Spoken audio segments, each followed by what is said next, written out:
What is up everyone? Welcome back to a brand new video and ये video is not a tutorial.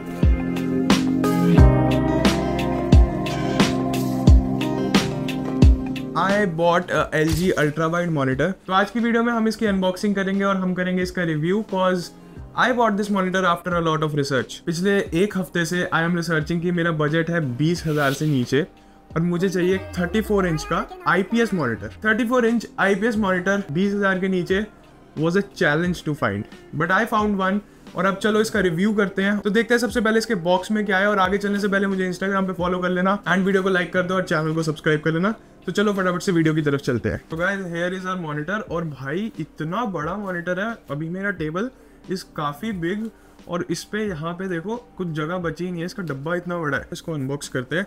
भाई knife लाते लाते ना मैं अपना काम करने वाला था। मैं अपने आप को ही से पता लगता है किचन में जाना बहुत ज़रूरी है। यहाँ पर सबसे पहले मॉनिटर खुलने पे हमारे पास है ये थर्मोकोल। ऑब्वियसली भाई जितनी तोड़ फोड़ से अमेज़ोन वाले लाते हैं ना, इसकी तो बहुत ज़्यादा ज़रूरत है। गाइस मेरी एक्साइटमेंट भी वीडियो में दिख रही होगी क्योंकि अभी तक मैं यूज़ कर रहा था 24 इंचेस वाला मॉनिटर जो कि एसर का था, but now I have upgraded to a 34 inch one. So guys सबसे पहले हमारे पास यहाँ निकल के आता है एक फ्लैट स्क्रीन मॉनिटर। ये फ्लैट स्क्रीन मॉनिटर इसलिए है क्योंकि मेरा बजट थोड़ा 20,000 का ही था और जो कर्व्ड मॉनिटर्स आते हैं वो VA पैनल में आते हैं और वो 25,000 30,000 के आसपास आते हैं।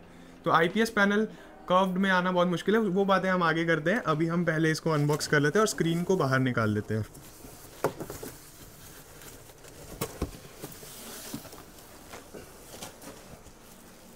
कहाँ रखूँ स्क्रीन हमने बाहर निकाल लिया। उसके बाद हमारे पास क्या है, यहाँ पर होना चाहिए ऑब्वियसली हमारा स्टैंड। कितनी सारी थर्मोकोल है ये।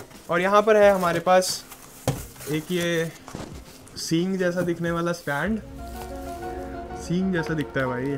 Then we have some wires और जो हमारे इम्पोर्टेंट अडाप्टर्स होते हैं।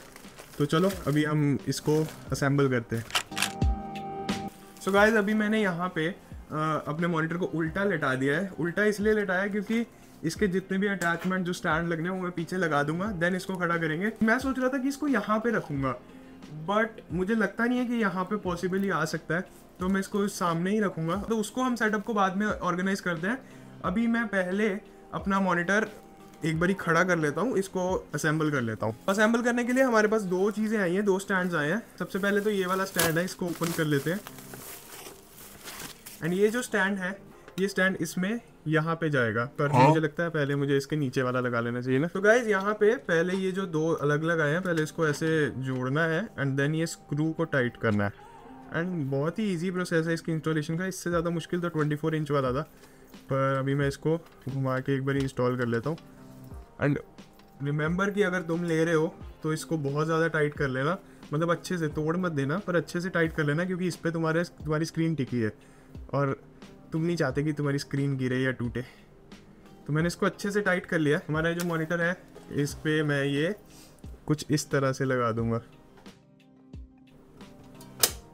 तो ये हमारा यहाँ पे जुड़ गया। अब मुझे क्या करना है, अब मुझे मॉनिटर को खड़े करके रखना है। तो अभी मॉनिटर को उठाते हैं और जहाँ तक मैं देख पा रहा हूँ इसमें अभी एक सिंगल HDMI पोर्ट है, तो शायद मैंने वो चीज़ देखी नहीं, बट मुझे इतना फ़र्क पड़ता नहीं है क्योंकि मुझे एक ही HDMI लगानी है। मैं कन्वर्टर यूज़ करता हूँ। सो गाइस यहाँ पे हमारी स्क्रीन जो है वो लग चुकी है। ठीक है, अभी मैं लैपटॉप से कनेक्ट करता हूँ और तुम्हें दिखाता हूँ कि इसका डिस्प्ले कैसा है। भाई मैं थोड़ा फ्लो में भूल गया कि वायर्स भी कनेक्ट करने होते हैं। शिट मैन, अभी मैं वायर्स कनेक्ट करता हूँ पहले। सो गाइस हमारी स्क्रीन यहाँ पे ऑन हो चुकी है क्योंकि मैं वायर पोर्ट तो लगा दिया। भाई मुझे ना जब मैंने इसको उल्टा रखा था तभी लगा देना चाहिए था, अब तो कुछ ज़्यादा ही मुश्किल है क्योंकि स्क्रीन बहुत बड़ी है यार एंड 34 इंचज़ की है, but it is ultra wide. 21:9 ratio में है। एडिटर्स को समझ आ जाएगा कि कौन सी रेशियो है। We also got this HDMI cable. इसमें एक डिस्प्ले पोर्ट है, एक HDMI पोर्ट है and one is the DC in जो इसका मेन प्लग पोर्ट है and then we also have one audio jack port. तो भाई इतने पोर्ट की हमें ज़रूरत नहीं है, हमारे लैपटॉप में बहुत पोर्ट है। सॉरी मैं भूल गया था मेरे पास मैकबुक है।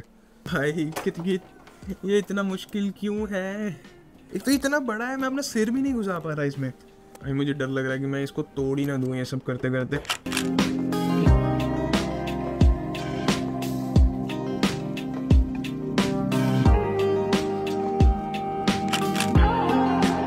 सो guys we have finally plugged in the monitor और मॉनिटर बहुत प्यारा लग रहा है, ज़्यादा गुण देख सकते हो।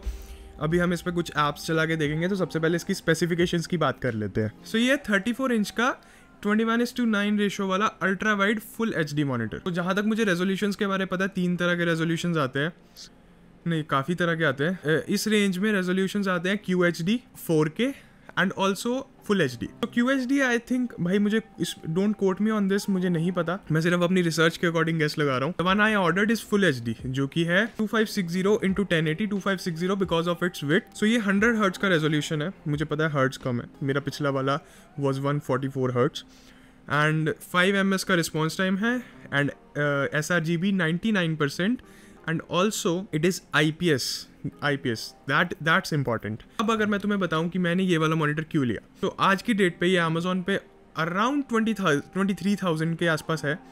बट व्हेन आई ऑर्डर्ड, ये अभी पीछे जो सेल आ रही थी, ग्रेट इंडियन फ्रीडम सेल, उस पर मैंने इसको ऑर्डर किया तो मुझे ये पड़ा 19,500 के आसपास। That's a very good deal. सबसे बड़ी मेरी प्रायोरिटी थी sRGB, जिसमें बहुत अच्छा हो, कलर्स बहुत रियल दिखे। ये जो मॉनिटर है इसकी sRGB 99% है and secondly it is an IPS panel. तो जिन जिन लोगों को मॉनिटर्स के बारे में नहीं पता, मुझे भी अभी रिसेंटली ये सब पता लगा है। जो VA पैनल होता है, वो पैनल जो है गेमिंग के लिए बहुत अच्छा होता है, क्योंकि रिस्पॉन्स टाइम बहुत कम होता है, हर्ट्ज ज़्यादा मिल जाते हैं तुम्हें। मुझे याद है कि मेरे को 32 इंच का एक एसर का मॉनिटर 240 हर्ट्ज का 32 इंच वाला मुझे मिल रहा था अराउंड 13-14,000 में फ्लिपकार्ट पे। बट मुझे चाहिए था IPS, क्योंकि मेरा मेन काम है एडिटिंग का, मुझे एडिटिंग करनी है, मुझे वीडियो एडिटिंग करनी है, मुझे ग्राफिक डिजाइनिंग करनी है, मुझे चाहिए कलर्स एकदम एक्यूरेट। तो एकदम एक्यूरेट कलर्स के लिए और कॉन्ट्रास्ट, अच्छे कॉन्ट्रास्ट के लिए, और जो ब्लैक कलर्स हैं उनको बहुत अच्छे से दिखाता है IPS पैनल। एंड ये डिफरेंस मैंने खुद फील किया अपनी आंखों के सामने। तो मैंने तुम्हें बताया था कि ऑफिस में भी ordered LG ultra wide curved monitor, तो उसके VA पैनल पे जब मैंने अपना मैकबुक कनेक्ट किया, तो ये जो तुम वॉलपेपर देख रहे हो ना, यहाँ पे मतलब समवेयर ओवर हेयर उस मॉनिटर में ब्लैक नहीं आ रहा था, इट वाज ग्रेइश। तो वो देख के मुझे लगा कि आई थिंक मुझे VA पैनल सूट नहीं करेगा। देखो मेजरली तो हमें 3 ही काम करने होते हैं मेरे पास तो मैकबुक है, मैं गेमिंग नहीं कर सकता। हाँ, 100 हर्ट्ज वाली बात, 100 हर्ट्ज मुझे इसलिए चाहिए थे क्योंकि मैं सिर्फ एडिटिंग करता हूँ, मुझे गेमिंग नहीं करनी है। तो मतलब मुझे करनी है, पर मेरे पास गेमिंग PC नहीं है।